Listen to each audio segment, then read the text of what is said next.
"Fourscore and 7 years ago, our fathers brought forth on this continent a new nation, conceived in liberty, and dedicated to the proposition that all men are created equal.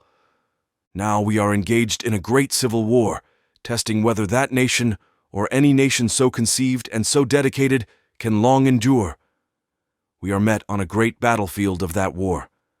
We have come to dedicate a portion of that field as a final resting place for those who here gave their lives that that nation might live. It is altogether fitting and proper that we should do this.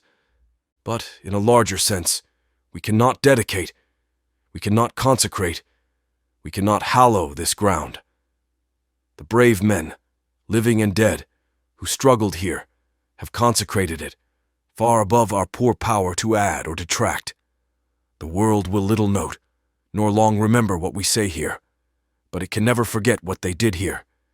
It is for us, the living, rather, to be dedicated here to the unfinished work which they who fought here have thus far so nobly advanced. It is rather for us to be here dedicated to the great task remaining before us, that from these honored dead we take increased devotion to that cause for which they gave the last full measure of devotion. That we here highly resolve that these dead shall not have died in vain. That this nation, under God, shall have a new birth of freedom, and that government of the people, by the people, for the people, shall not perish from the earth. Abraham Lincoln, November 19th, 1863.